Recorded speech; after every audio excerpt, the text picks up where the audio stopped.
So then we want to find out a rule that's in how this Legendre symbol is interacting. That is law of quadratic reciprocity, right? And that's what we've been working on. In the proof of quadratic reciprocity, what's most interesting phenomenon there is this freshman's dream, right? What was that? Frobenius automorphism. What's so funny about it? X plus y raised to the pth power, right? This is just simply x to the pth plus y to the pth, right? And it distributes. Exponent does not distribute over addition, but now it is. So especially for what kind of elements, x and y? Especially coming from where? Not from FP, right? But upstairs. Not only in FP, upstairs this is true. If it is downstairs like this FP, this is even simpler, right? Everything raised to P is itself. That's Fermat's theorem. But if you go up there, you have this statement still. All right? So because of the distribution property like that, it makes this one something called automorphism. That's a fancy name. But in terms of action, I was describing this as non-standard term, but I think it's a good term to use to understand what's happening. It's a reciprocity action. Why am I calling this part as a reciprocity action? Where is the reciprocity kicks in? This P is now up there, right? And the exponent, which one is exponent of what order of what element? Q element. So P is now behaving like P mod Q, not the actual number P, right? So P was downstairs before, now it's modulo something else. So that's kind of role is reversed. Before here, things were considered mod P. Now upstairs in the exponent, P mod Q, so this role is reversed. That's exactly the reciprocity kicks in. All right, so we start with a P and Q, and here's a big picture, reciprocity. Let me use that field tower. So upstairs, all the way at the top, let me pull that down so that I can do reciprocity. Pull it down a little bit here. Fp all the way up there, we have zeta, right? Field extension. Down there, independent of this zeta, we have what small field? Anybody? The square root of that thing, right? Square root of -1 raised to LQ. Now you're familiar with that? -1L? So what was L? Let's clarify. What was L? L was half of that size, right? Full residue system. Remember? We're throwing in, what are we throwing in? Order of Q elements, right? Order Q elements, and down there, there's always this nice square root with a nice description. There. What happened? All right, back. All the way down there, we have this P, and this is potentially bigger, but sometimes it's just the same field, right? It's depending on the relationship between P and Q. That's the situation. And I was describing this element over here. Now, I hope you got familiar with this sigma notation, right? Sigma is going from, K going from 0 to all the way up to where? Q minus 1, right? And then we have an element like AK, zeta to the K. Now it's the same as A0 plus A1 zeta plus A2 zeta squared. It's now summation notation. Is that all right? Summation notation. And I also introduced in the homework and in the last time lecture fancier notation, which is very standard among number theorists. I don't think any other area they use sigma notation like this, but here is the, see if you buy this. Here, K is coming from 0 through Q minus 1, right? K is coming from 0 through Q minus 1. What notation represents the collection of 0 through Q minus 1? Is there some notation that represents that set? F sub Q, exactly. F sub Q, that has exactly 0 through Q minus 1, right? Pulling it one at a time and adding up. So this is a standard notation in number theory. You don't have to really index it, just like the sage. Pull it. You don't have to like go through indexing at a time. Pull it from there. It's a convenient notation. It's very convenient for mathematicians. Sage, I think, is picking up this notation as well. Good? Then what is the action here? Action we're doing is that we're going over here, right? The same case, staying in that. That's a number of elements in there. That's the Frobenius action, right? Reciprocity action. Everything is raised to the pth power, right? And what happened to AK? AKs are coming from where? AKs are down there coming from coefficient world. So AKs are coming from coefficient world. What happens if you raise the coefficient to pth power? Fermat's theorem, right? AK to the p is AK. So nothing happens to that coefficient. Only the zeta to the k, not subscript, is up there. K is multiplied by p. That's the Frobenius. It distributes over addition, which is the sigma part, and it sticks to that exponent, right? Something like that is happening down there too, and all the way down there. So this is the mod p world I was saying before. Under that action, all of a sudden p appeared as a mod q world, right? That's the reciprocity happening right there in picture. Reciprocity action is happening right there. Right? Picture makes more sense? This raising to the p moves everything around except this one. Eye of the storm. Nothing is happening. Everywhere else is swirled around by this Frobenius action. Right? So that was the kind of big picture. So it's okay if p is up there, and under what condition, that's kind of universal description of this one. This description, nice description we were saying, is independent of p, right? So if you put some condition on p, that determines whether this is the same field or actually a bigger field. That was the big picture in there. All right. Then we come up with this nice expression, right? Before I do that, this reciprocity action, we need to draw this nice diagram. Where's this zeta? I'm very glad that this community diagram came back, because it's such an awesome thing to me. This is a great picture to remember. So what was the horizontal map? Log zeta, right? Now this time you got used to it. This is not the usual log, right? But it symbolically behaves just like the log that you know before. So what is the zmod? This is exactly how the exponent behaves, right? What's that? Zmod q, exactly. The q is treated as 0. So that's the horizontal map. But what's the vertical map we're considering here? It's the action, right? What is the reciprocity action doing? Raising it to pth power, right? And then that function called f. How about over here? What is that function called? H, and how is the formula? P times y, and then down there is exactly the same log z. One thing I would like to add in here, just to something that you probably knew, but just to clarify, is that there is this d to 1 map thing. Remember? D to 1 map. What was that d thing? That was some sort of GCD of something and something, right? In this raising to the mod p map, raising to the p map here, right? What was the map? I think that was p there, right? That's the power n that we considered before, and the number of elements in here. I think that was in Q. Does that make sense?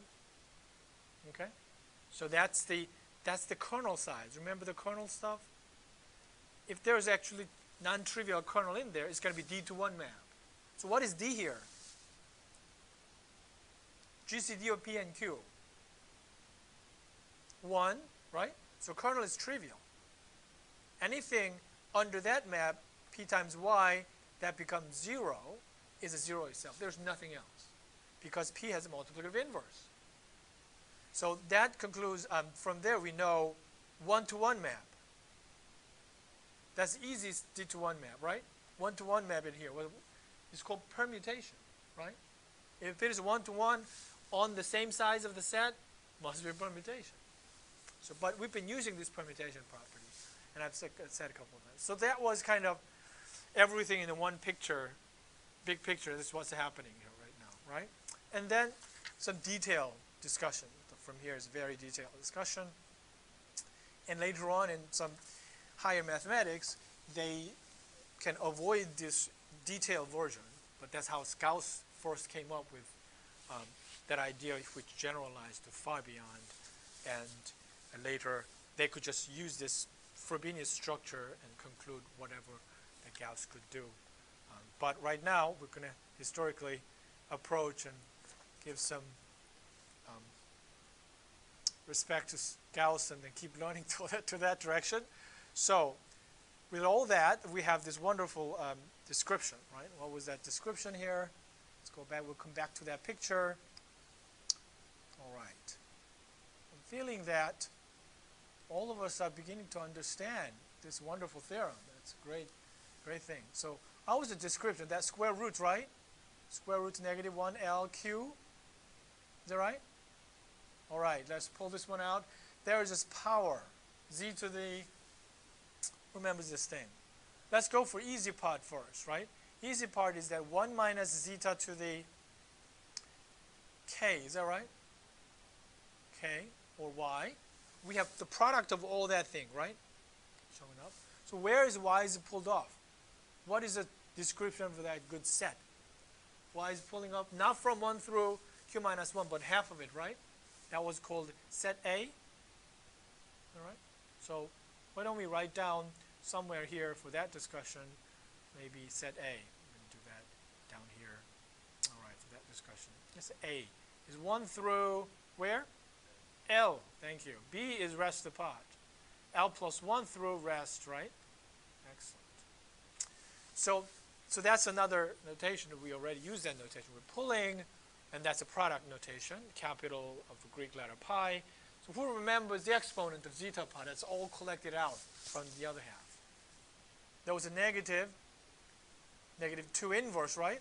And then S was the correct thing, right? So let's think about S. What was S? I think I can go down here. Think about S. S was a sum, right? Sum of numbers. Going from where to where? The other half is pulling up here. So 1 through L in negative order, right? But we pull out the negative already. So this is 1 through L. This is exactly 1 through L. So let's use fancy notation again. K is pulling up from what set? A, exactly. 1 through L. That's exactly now L.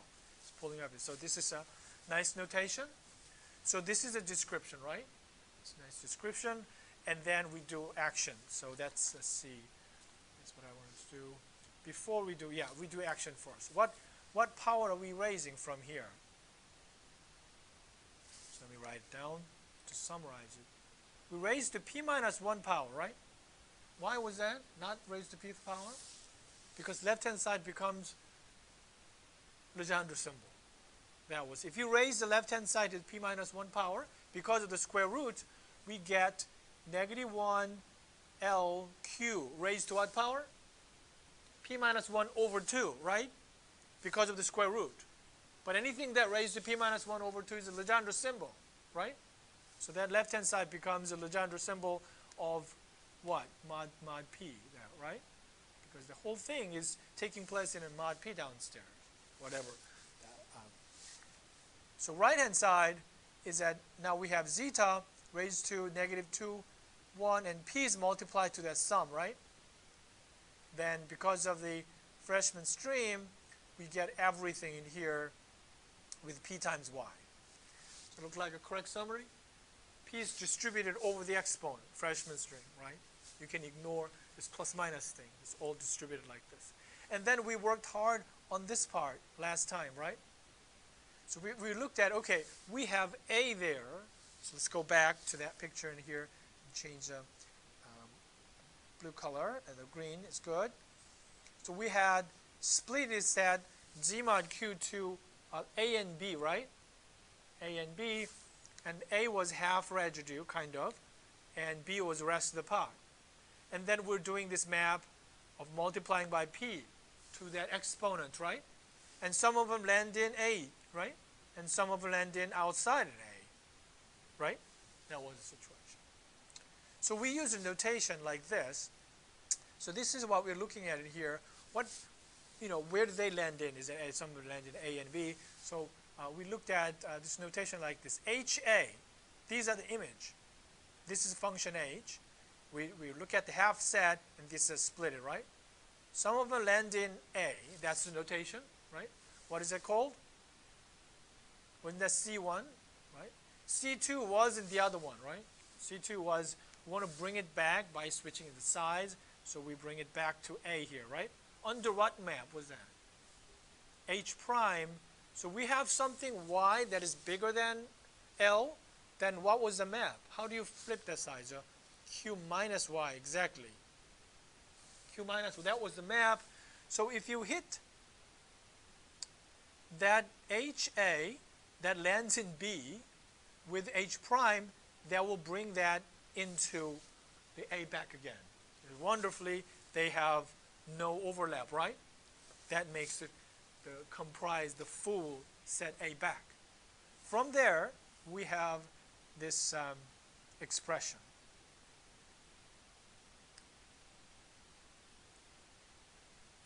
It's amazing you're all on top of this.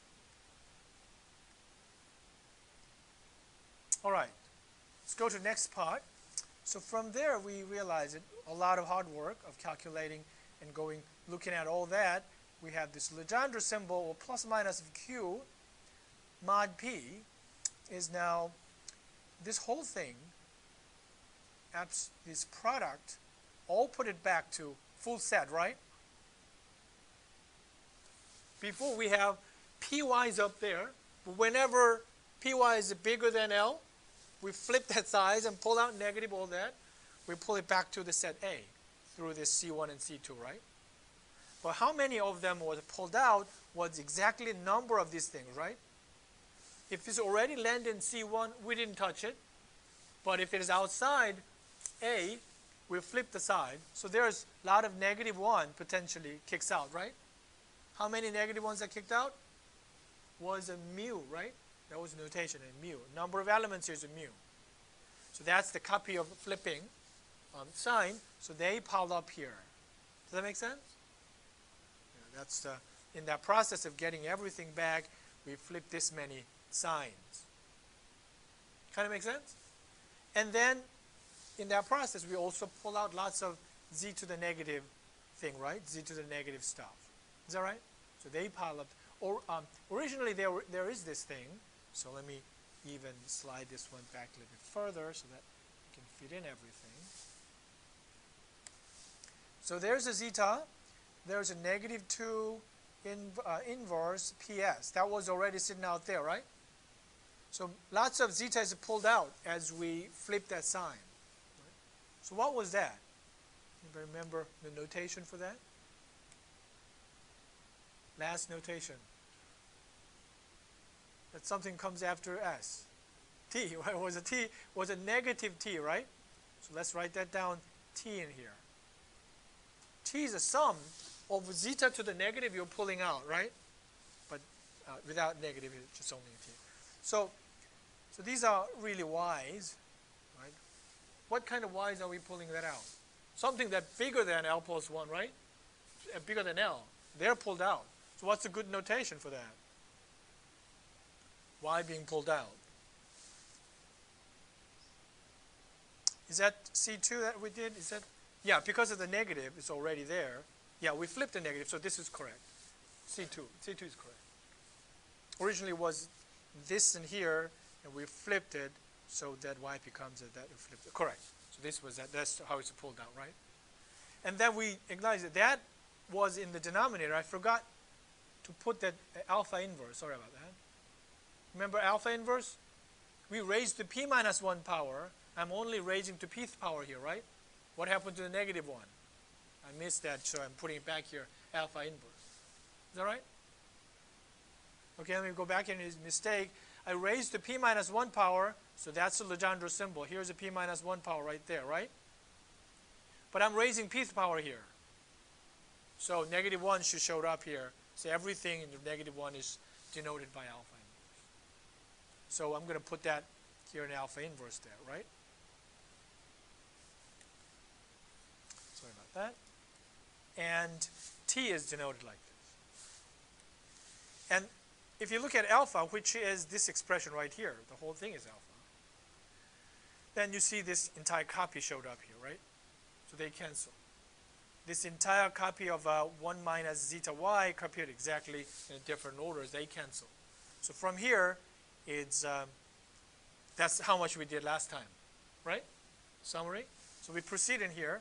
We still have this Legendre symbol. We continue. This is new stuff. Took 30 minutes, 25 minutes to review all that. But here is -1 raised to mu power, right? And all this thing canceled, right?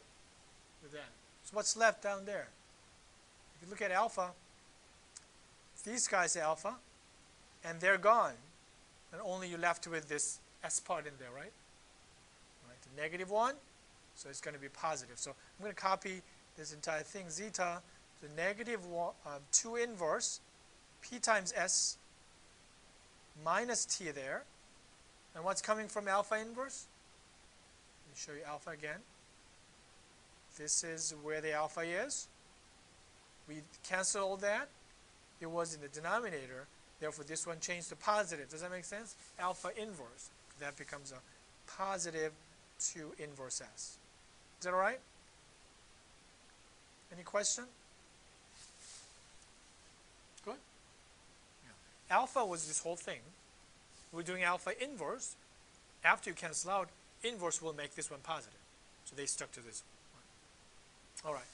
So if you look at this one, this is tricky, but it turns out there's a simpler way to see this one. So we're going to focus on that one and show that's 0 mod q. That's just all cancel. Magic. All right, here, that was a set 2 problem. Okay, so let's see. Claim. What's claim? -2 inverse ps. That's the top part. So why don't we substitute with the s with the sum again? So who remembers about s as a summation? Was sum of s, right? The original description. This k is coming from where? S was originally in the original description, right? Yeah. So that was A, the full half set. Just go back. This is the original description, and S was there. We pulled off entire half of it. So 1 through L, right? Okay. That's 1 through L, and the other part is -t. Let me hide that. So was it -t? It was -t. Who remembers t? T was also some of these k's, right? What was that? Where's k coming from? C2. All right. Then there's a positive 2 inverse S and back to K2 A. This is it, right? Sticky part is this P. What are we going to do about this P in general? So that's a hard part. And so, so I decided to kind of split this one nicely. So first, why don't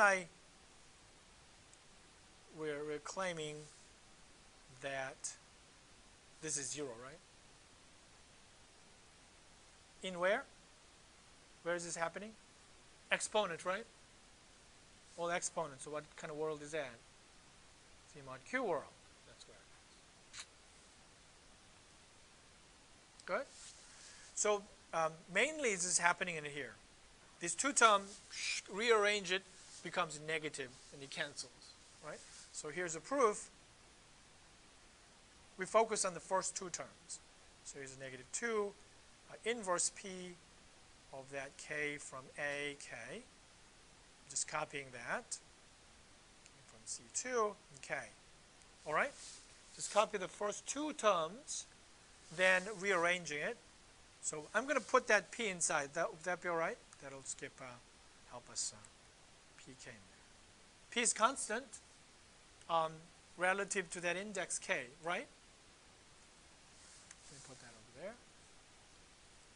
No question so far. That's good. -2 inverse. I'm splitting that PK. So let me use this Y notation. That's I'm going to split that into two types of y coming from somewhere, keeping that y in there. So that doesn't have to be that big space there. So put it over there.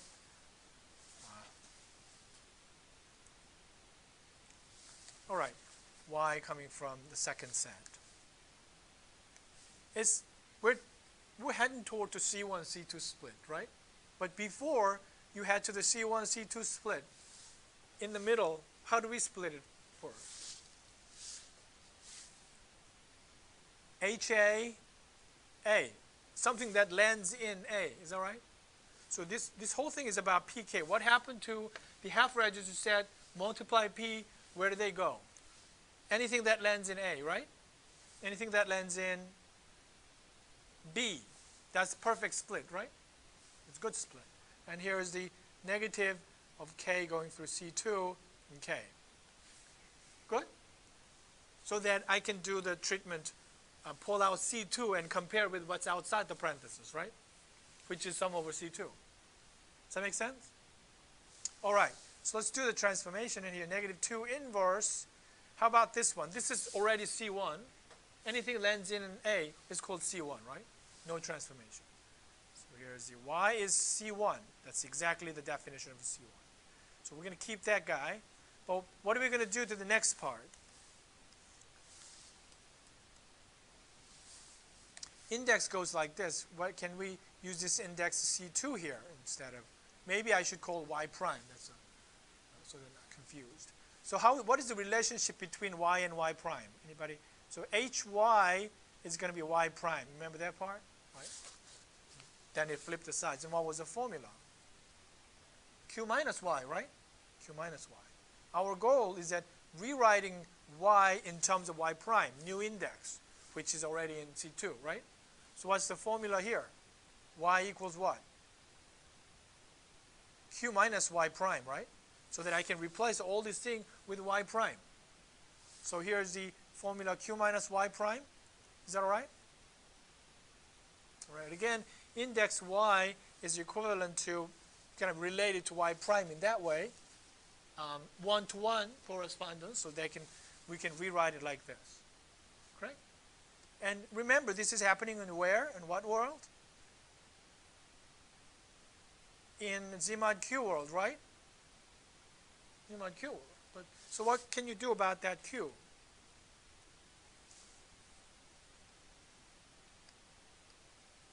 So what's Q in the Z mod Q world?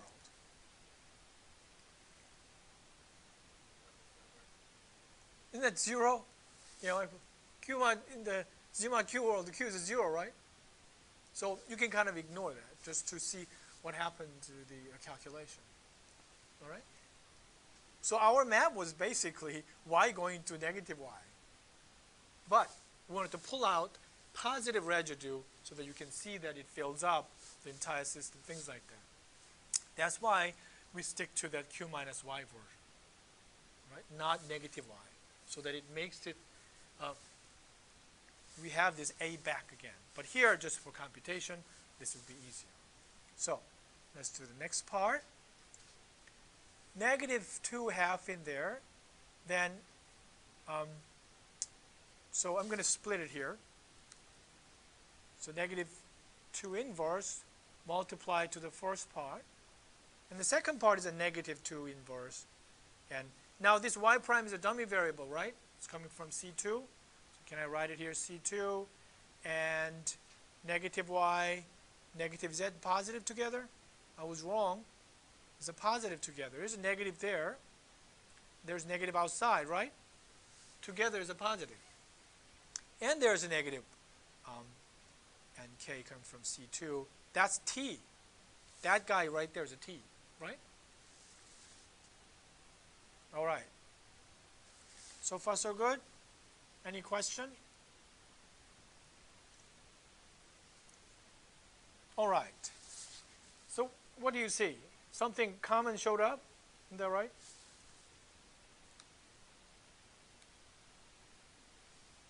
This k is a just dummy variable, right? Isn't that the same sum, except the coefficient, right? This whole thing is the same. As a quantity number in Z mod Q, that's the same thing. You add up everything that's in C2, right? So how do you simplify this one? So I'm going to copy that first one there. Y C1, Y there. And this is the same copy of a different coefficient, right? So let me write down the same copy like this. Y is C coming from C2. We're adding all that up, better known as T. There's a -1 multiplied to there. There's 2 inverse. What would be their coefficient here? So basically we're saying, what happens if I do this in Z mod Q, right? You can treat this one like a 1/2. So what do you know about this one? -1, 1/2 minus 1? -1/2. Do you believe that? It is true. You can actually show that very simple modular congruence. All happening in where? Z mod Q. So what's the coefficient in front of it? Negative or positive? That's the coefficient. There's the answer right here, right? So it's a negative, right? And 2 inverse? Know what happened? -1/2 is a -2 inverse in mod Q. So we got the same coefficient back? -2 inverse and -2 inverse? We can put them together. And then what is the index set? The complete half residue system. Right? So here, -2 inverse over C1 plus C2. Right? Isn't that great? Y is now, we can put them together, and what's the better index set? A. Thank you. We got all A back, right? So what was outside that we had kind of separated? This is our original problem. We worked on this one, right? And that was -1/2 of the full set. So let's go back to the original problem. The original problem was this: -2 inverse of PS, right? Minus T plus 2 inverse of S. And then we worked on this one, and it turns out to be exactly that. So -2 inverse of the full set S there, and this 2 inverse and full set S. So what is it? The famous number 0. So we show that zeta that piled up, right? And then many calculations you did, 3, 5, 7, 11, in that calculation, they all disappear, right? And they cancel. And this is why, is a proof. So from that, what's the corollary that follows? And here, corollary is that, what's the corollary? Legendre symbol of the left-hand side. I want you to go and find your note. This was the Legendre symbol. Square root of that thing raised to p minus 1 becomes a Legendre symbol like this, right? Is equal to -1 raised to mu power, right? And then we saw that last time, all the product of 1 minus zeta, they are gone. And we worked on today what happened to the powers of zeta, right? And that was canceling, so this is it. So let us remind of what was mu. The good information. It simplified the whole lot like that. So if you remind yourself what the mu was, it was a number of elements in where? C2, and C2 is a number of things that goes outside B, right? Same number. All right. Good? Now we have to just work out what now. Can we actually do this, calculate this mu, right? So that's the next part, and this is known as Gauss' lemma. Right? It's miraculously simple because you've seen these techniques already. All right, so Gauss' lemma, he says that number, which is plus or minus 1, is actually P mod Q. We knew on the right-hand side the congruence class of P, right, determines the value, right? We know that was the whole idea of the reciprocity. So we already knew on the right-hand side P is involved, there's a congruence clause mod Q. But it was exactly in that form. Right? That's the answer in here. So here's the proof.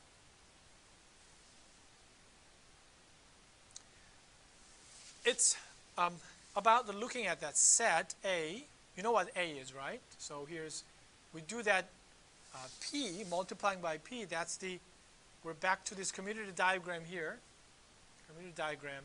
We have A, we're multiplying P. Which one goes outside?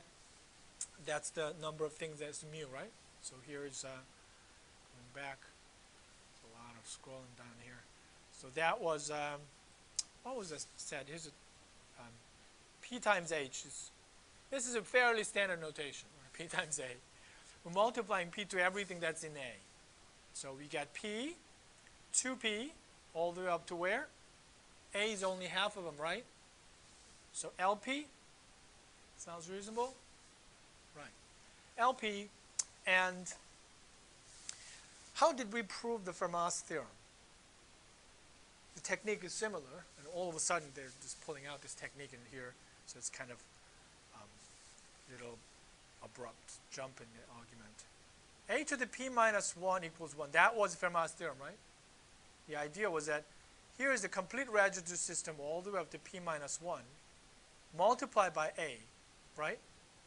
2A and A times P minus 1, right? When we multiply all of them together, idea is that A is coming from residue system. This is a kind of permutation again, right? Remember? If you multiply A here to that system, it's a permutation.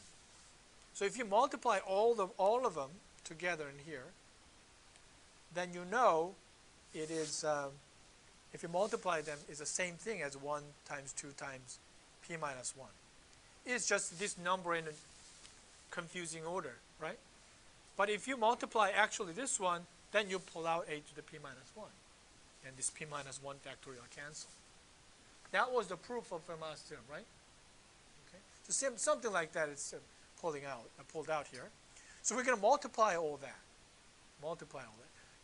So since A is a half residue system, it's not going to go back to the half system again. Some of them land in half of system, and some of them goes outside half system, right? So this is not the full half of system permitted. But we're going to multiply anyway. So let's do that. Let's consider this magic word that Gauss do, right? Consider this one, and everything is just work out. So y is coming from set A and P times y. Is that reasonable? Then we're going to split this one, right? How did we split this one? Let me use z. Z that lands in somewhere, so I can just write it as a z. Z that lands in somewhere, that I'll write it as z. I think we've seen that technique before, right? So where's the first one coming from?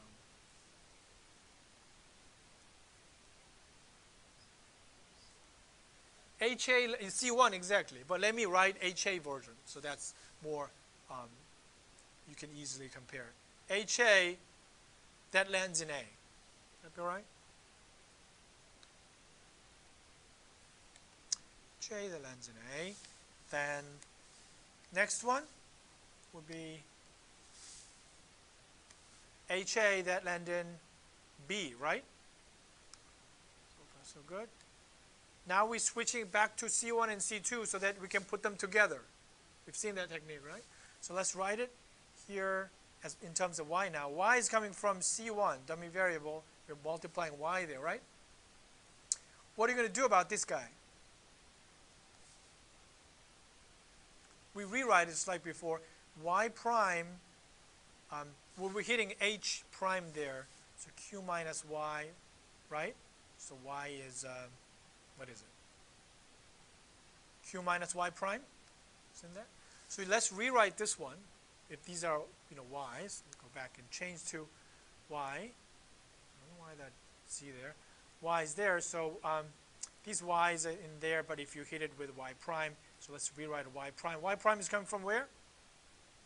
After you hit it with h prime, right? Y prime is all coming from C2, right? And then inside of here, q minus y prime again, right? It's dummy variable. But again, all this thing is happening still. Is this really happening in Z mod q? Yeah. The meaning of A, right? That's a subset of a Z mod q. So this is all happening in Z mod q. Although you don't clearly see zeta in there in exponent, right? But they are, as a subset, it pulled off from Z mod q. So we're in the Z mod q. So this can be just negative y. So let me treat that as a 0 again. So this is negative y prime, right? But so what is the next trick? This negative 1 is going to be pulled off, right? Negative 1 is there, but y prime is the right positive number in between 1 and L, so it's good. Only we're pulling out negative, right? So how many negative 1 is pulled out? Here. Number of C2, right? What is the notation for that? Mu. So mu goes there. Rest of the part looks like this. Y, C1 collected it there, and y from C2 collected it there. Dummy variable y prime, you can raise your y, right? So what happened with the index set down there, C1 and C2? They put together in the full half residue set. Is that right? Yeah. What now? We go back to this original shape and actually multiply them and see what happens. Right. On the other hand, maybe consider this and consider that, which is, well, this thing that we considered earlier is really following P times 2, so which is 2P. Is that right? 3P, all the way up to where? LP. So just like Fermat's theorem, we're going to put them together, right? So how many P's are there? L of them. How many, what is the rest of the part? 1 times 2 times L. Do you think that's exactly what you see over there? The product of all half residue system?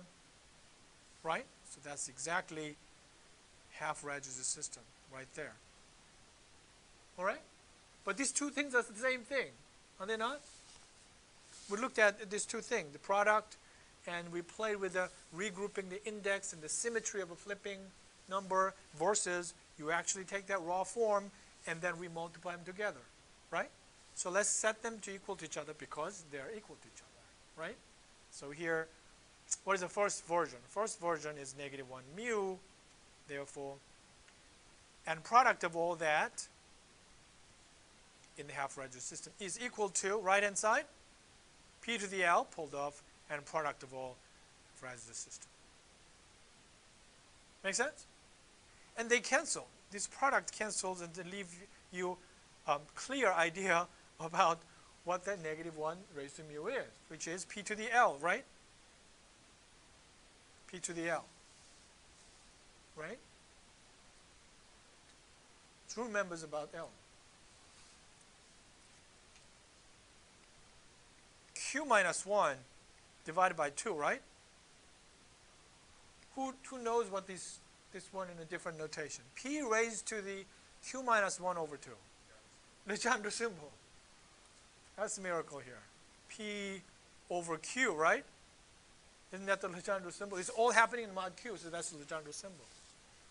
Although we proved it here, and at the beginning, we try to focus a lot. I mean, you all written down this one? Although we kind of focus on this big picture a lot, you know, we go up there and if you put P's up there and how it's going to affect condition down there so that this quadratic field is becoming the bottom field or actually big field. That's the idea.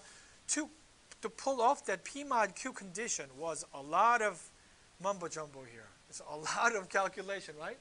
So although this big picture is kind of satisfying, this calculation is too dizzy. You just can't see what's really happening, right? So Gauss didn't stop here. This is not satisfying. I got the proof, but I'm going to keep going. Get a much better explanation. And that's the thing that you've been doing with the Sage recently, you know, that character sum. All right? So I'm going to save this one and enter character sum from here. But do you agree we finished the proof of law of quadratic reciprocity? Right? This one, have I finished it? No, let's go back and summarize it there. Let me go back. Let me use a different color right on top of it so that you can see. Now, negative 1 mu is this P mod, PQ, right? Legendre symbol PQ. Let's go back. What is this negative 1 significance of negative 1 raised to mu? Is the Legendre symbol here, right? So if you connect it with PQ there is our reciprocity law, right? Q over P, P over Q is equal to each other whenever, well, you can pull that out. You can pull out negative 1 to the L and consider condition on L, which is 1 mod Q condition, 1 mod for on Q condition and things like that. All right? So this is a proof of the full version, right? And then That's today, great. yeah, this is quite amazing thing that he pulls out. This is called Gauss's cyclotomy. Its adjective form is used a lot, but I don't think you see this word quite a lot, cyclotomy. The Gauss looked at this form here, right? The expression itself, we're not raising it to P. We're just looking at this description. And he actually did this not over the finite field. It's a simplified version that you enter in here. He actually looked at the complex numbers, where it has order Q, things like that. So how is the complex number is an Euler? So you have to look at cosine and sine. So he looked at the argument of inside of the cosine and sine. He pulled off the following statement. The Gauss's, it's not Gauss's lemma, it's Gauss's character sum. And this character sum became the one big subject in number theory called multiplicative number theory. So this, from here you see better picture. Why is this P over Q pulled out at the end, right? Not looking at this huge calculation that we went through. So what was the character sum? Anybody remember the character sum? It was like summing up all the powers of zk, z to the k, and there was this coefficient, right? Going through, it doesn't matter if it's go through 0 through, 1 through q minus 1, because Legendre symbol at 0 is treated as a 0, right? But the answer to that is at Legendre symbol, right? Legendre symbol, and overall that number. What about this? What has it got to do with what we've been doing? The Gauss figured out this is actually that description up there. So I ask you to, I think in number 7, somewhere earlier, homework that I returned, this product form where we observed, at least this part is not too bad. They can be rearranged. Difficult part is that what piles up in here after you rearrange it. So you realize that these two things are the same. Fantastic accomplishment. So it's a long discovery, which we're not going to go through. What we're going to go through is that I'm going to square this guy. A method called this brute force squaring method. We're actually going to square this one and show that is that number. Negative 1 to the L power equals Q. If you're looking at two numbers whose square is the same in a field, what is the possibility? There's up by plus 2 or negative 2. I have a number whose square is 2, then the chances are you either got positive square root 2 or the negative square root 2, right? So they're either just up by a sign, and it turns out it's exactly the same. You can check one coefficient and get the sign. So how do we prove this one? Actually square this one and show it's a negative 1 raised to L upon Q. And not going to go into how he discovered from here to there, how he pulled out that Legendre symbol. All right? That's what we're going to focus on. What I'm going to mention today is that if Gauss discovered this wonderful thing, let's do the Frobenius action, the reciprocity action to that guy, and see what happens. And then you'll be amazed, like, whew, I like that one, kind of thing. All right? So Frobenius action. Now, new description. Is that right? Is that new description?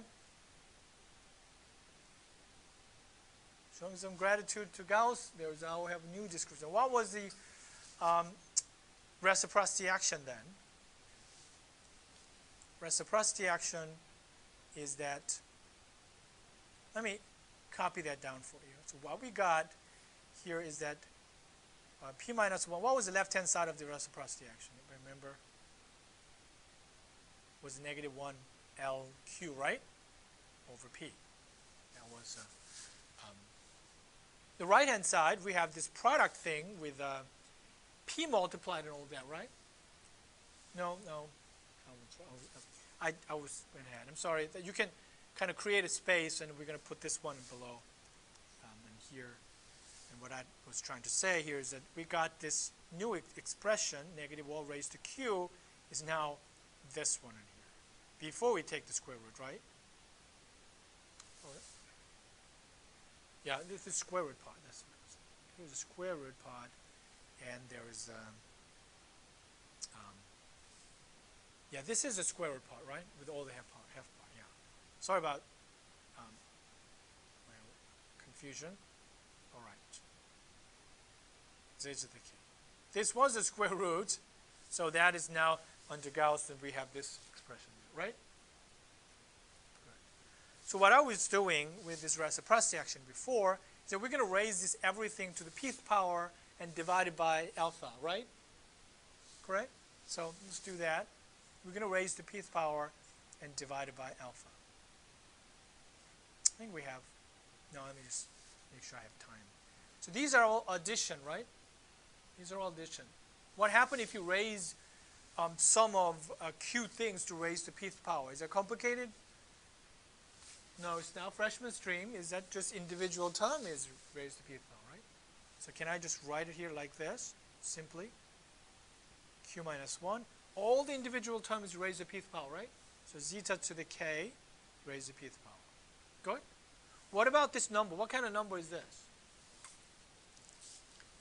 K Legendre symbol, 1 and negative 1, right? There are coefficient down there.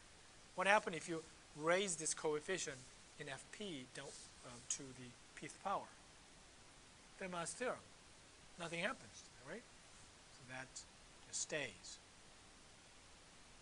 It's kind of easy to see. If you raise 1 to the pth power is 1, negative 1 to the pth power is negative 1, right? But in general, so we got this wonderful description. Back. So there's the outside, there's this negative alpha prime. So let me not use the parentheses, just putting out there kind of indicates that it's multiplied the whole thing, right? All right. Now from here we went through all the mu and C1 and C2, all that crazy thing to pull out that 1 or negative 1 thing. But here, a nice thing happens. Seems like we have exactly the same thing. So just Kp was just permuted around. Isn't that what just happened? So we think, why don't we go ahead and make this substitution like that? And K is fixed, and K times P will permute everything around, right? So do that trick again. We're going to write this one in terms of what variable? Not K, but Y, right? So let's write it in terms of Y. Then you have to write all the K's in terms of Y. How would you do that? Multiply what to the both sides in Z mod Q? To solve this thing for K, what do you multiply? Multiplicative inverse of P. Exactly. Multiplicative inverse of P. Is that all right? So go ahead and replace it. All right. I'm going to replace that K with multiplicative inverse, that K version here, right? So P inverse Y. Is that right? Good. And how about exponent here? Now it's denoted Y, right? Now, we believe that it's as P go through 0 through Q minus 1, Y is going to go through 0 through Q minus 1. Why is that? Because multiplication by P. So close your eyes. Oh, it's not that long. I forgot. Now it's very short. It's down here. It's a 1-to-1 map, right? 1-to-1 map is going to permute it around. So no matter what, Y is going to go through from where to where? 0 to Q minus 1. That's permuted around. All right. Then what do we know about this product of these two Legendre symbols? It's a split as a product, right? And there's no y involved in here. Is that right? So you can pull outside the summation. There's no y in there. Pull it out. P inverse Q. What's outside in here? I forgot to put alpha inverse, so I'm keeping alpha inverse down there. And here, what's left is a y equals 0 to q minus 1. Then there's y Legendre symbol and zeta to the y, right? That's right. What do you say? Do you recognize this part? If you recognize y is a dummy variable, who recognized this part? Isn't that exactly the thing that we started with? Or alpha? Let me go back. Isn't that this thing here, right? Exactly that thing. I think that was called alpha inverse. Alpha and alpha inverse, right? So let's add that in. This was alpha raised to p minus 1. Put that pth power there, negative 1 part there. Good now? So that's alpha. That we recognize that as alpha. Alpha and alpha inverse, they cancel, right? And then we're left with what? P inverse Legendre symbol over Q, which was originally the negative 1 L Q Legendre symbol. If you look at all the equal symbols. And the way the Legendre symbol P over Q is pulled out is better understood in here than before. Would you agree that? You know, think about how much of the manipulation ingenuity that you have to pull out to deal with that exponent and mu, right? Here it is. But how are you going to get rid of that negative 1? It's reciprocal, doesn't change the reciprocity. So if you might believe that, okay, let's believe that this is really true. Right? 1 and negative 1 reciprocal, aren't they the same? What reciprocal of 1 is 1, reciprocal of negative 1 is negative 1. So this is really the same as P over Q. Good? It doesn't mean that it's an easier proof that, you know, discovery of this character, Gauss's character sum is just another thing, right? So we see the true version. So what are we going to do next time? We're going to look at, use our brute force squaring method and see why this one has a square to be that one, right? We are going to observe that. And then we're going to enter Pythagorean triple and second solution and introduce you something called elliptic curves from that idea. All right. Thank you so much. That was great.